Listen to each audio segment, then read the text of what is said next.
Okay, a little instruction in PowerPoint. When I send you a MathBoat PowerPoint, it's going to look like this when you open it. This is not, you can go page by page, like I can switch pages here, and that helps a little bit, but what is much more helpful, and the purpose of these PowerPoints, is if you come down here and click, I think it's called slideshow, or I call it presentation mode, and go full screen with it, but more importantly, every time you press enter, I might call it return, I'm old.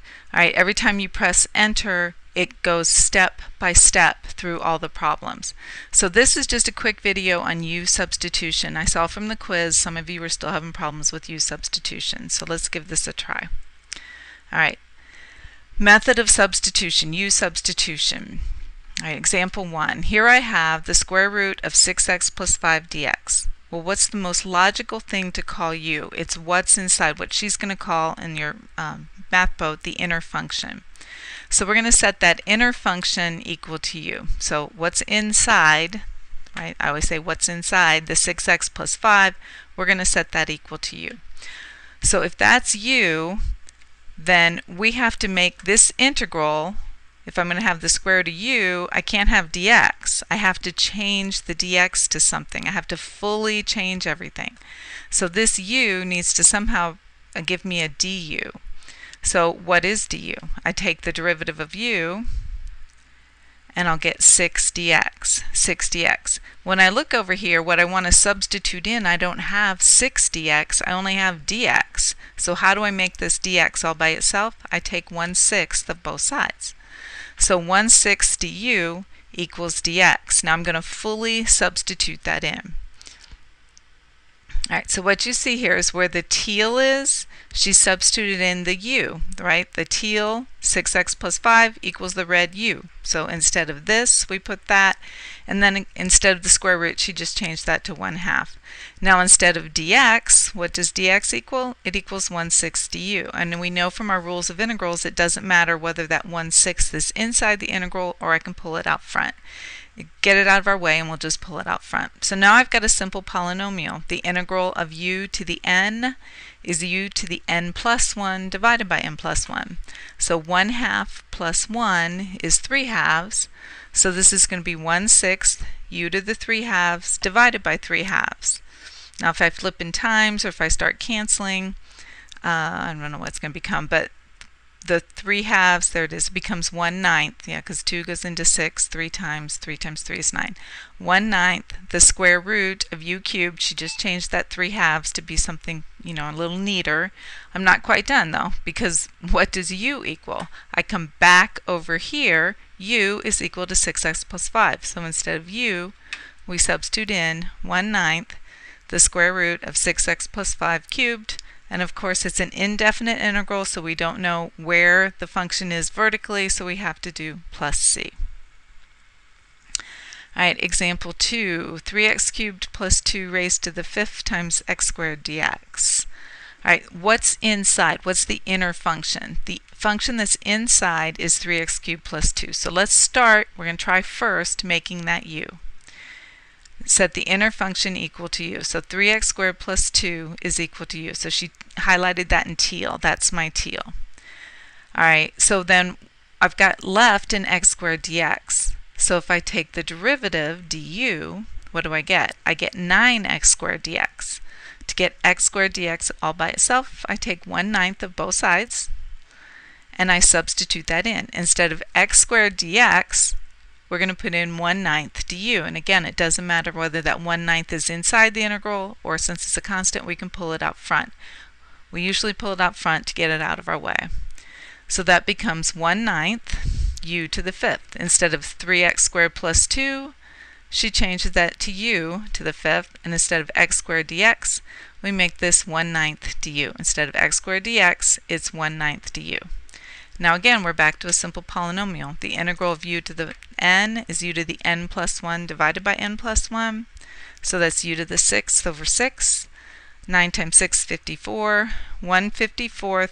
Substitute back in, what did u equal? U equaled 3x cubed plus 2 raised to the 6th plus a constant. Alright, example 3.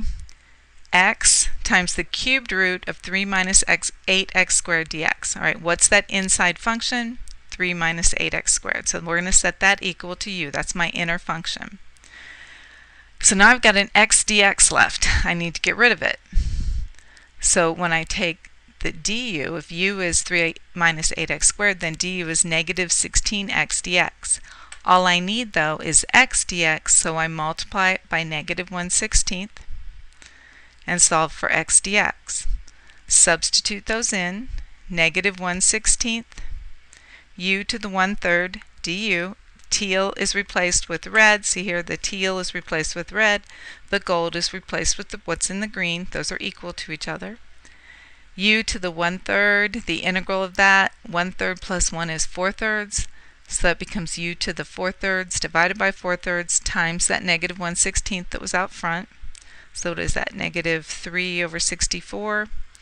U to the 4/3 plus a constant, or yeah, u to the cubed root of 4, u to the 4th, plus a constant. What was u equal to? 3 minus 8x squared, so put it back in. Negative 3 over 64, the cubed root of 3 minus 8x squared to the 4th, plus a constant. It's an indefinite interval, so we need a constant. Another type of example is something like this. All right, I've got x squared plus 1 in the numerator, but I've got x cubed plus 3x plus 4 in the denominator. And that is raised to the 5th. So looking at this, I start to realize, well, if this is an x cubed, then the derivative is going to be x squared, so maybe it'll be up there. All right, so let's start with taking this and calling that the inner function and set it equal to u. So we're going to let u equal 3x cubed plus 3x plus 4. So now that's raised to the 5th in the denominator, or it's raised to the negative 5th is the other way to think of it. So if that's u, then what's du? It's 3x squared plus 3 dx. And we're like, uh-oh. All I have is an x squared plus 1. But if I factor out a 3, there is my x squared plus 1 dx. So now I've got du is 3 times x squared plus 1 dx. I don't need this 3 in there, so I multiply both sides by 1/3. And I'll get 1/3 of du is what I need it to be, x squared plus 1 dx. So now I just substitute the teal with u. I substitute the gold with the green, 1/3 du, u to the negative 5. Negative 5 plus 1 is negative 4 divided by negative 4. So that gives me negative 1/12 u to the negative 4. Now normally we don't use negative exponents, so we're going to put that downstairs raised to the 4th. And what does u equal? X cubed plus 3x plus 4. It's negative 1 over 12, the value of u, x cubed plus 3x plus 4, raised to the 4th, plus a constant. Now, when you're doing this for me, please don't do this to me. That negative sign becomes way too attached to the division bar. So for clarity, I like that negative sign up here in the numerator with the 1. This is correct, but I just prefer it up on top so I can see it. All right, very quickly we'll do a couple trig functions. We haven't gotten into as many as this video goes through, or as this PowerPoint goes through, so I'll just do the basics. Okay, the integral of the cosine is the sine plus a constant. The integral of sine is the negative cosine. So keeping that in mind, what would the integral of cosine of 2x be? Well, what's inside? What's that inner function? That inner function is 2x. So if I let u equal 2x, that inside function, then du is going to be 2 dx. I don't have 2 dx, all I have is dx. So I take 1/2 of du to get my dx. Now substitute in. What's 2x equal? 2x equals u. And what does dx equal? Dx equals 1/2 du. Substitute those in. You can pull that 1/2 out front. And the integral of the cosine is the sine. So 1/2 sine u plus a constant. But what did u equal? U equaled 2x. 1/2 sine 2x plus a constant. All right, we're going to stop there. But please know